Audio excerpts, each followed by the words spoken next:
I'm Karen. I literally just recorded this video and it was supposed to be a ready in 30 video with me, and I finally was able to keep it under 30 minutes, but unfortunately the mic was out. So when I finally got a flow of things, making it less interviewy, making it more just laid back and me, the mic's disconnected. So it's all gravy. It's all good. So basically this is just gonna be how to get this look palette, and I think it turned out pretty nice. I think I did pretty decent this time. Anyway, I hope that y'all enjoyed this video. So if the video feels a little bit different, that's why the mic was out. So I'm just gonna let it play, put some music on, and anyway, let's jump into this video. All right, so I'm gonna start out with prepping my skin with the THAYER toner, the rose petal toner, and then I'm gonna apply jojoba oil. This one I didn't mix with the aloe vera, so I just used it by itself. And here I'm using the Wet n Wild eyeliner to draw on my brows. It's pretty creamy, and the color was just a little on the reddish side, so I tried to tone it down with using the BURT'S bead after brushing it out. And I really wanted to see what else I could use this color for, because I have this pencil sitting in my makeup collection, and honestly I'm doing nothing with it.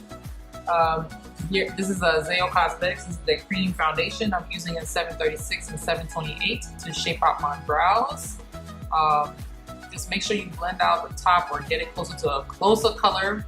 It ended up working out anyway, but definitely want to blend it out so you don't end up with the halo brows where you can definitely see the foundation extremely light above your brows. So here I was just doing my best to blend it out. And here I'm setting the brows with the BALM Cosmetics Bahama Mama to kind of tone down the whole color.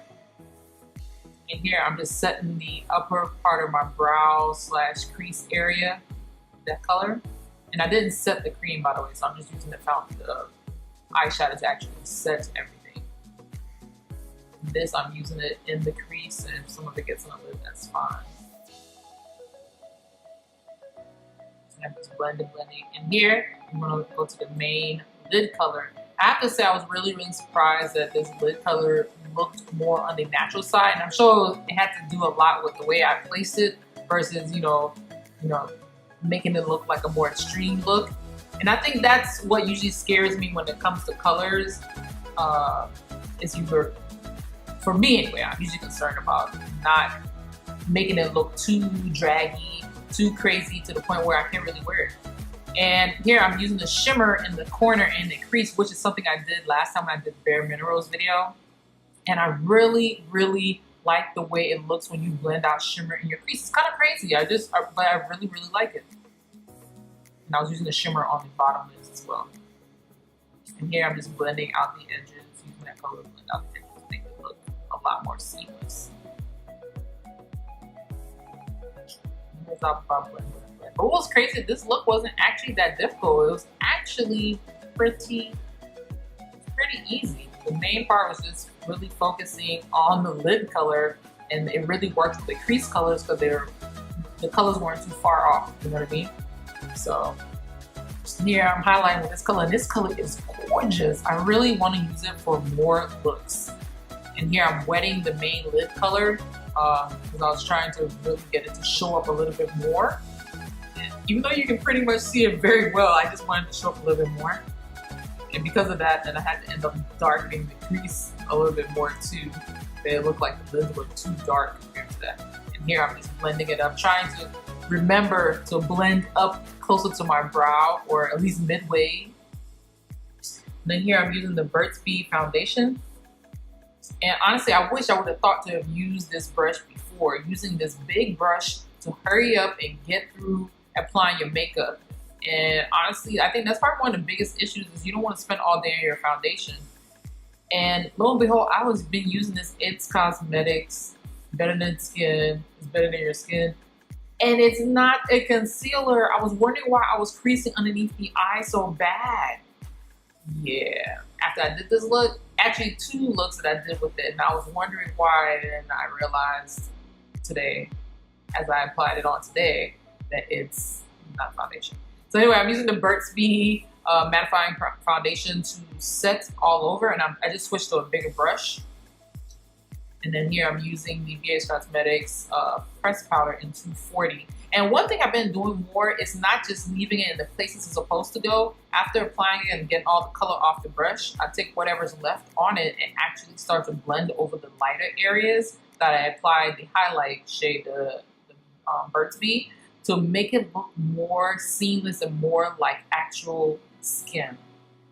So not just leaving those colors sit in those areas. I just feel like it looks too obvious and unnatural.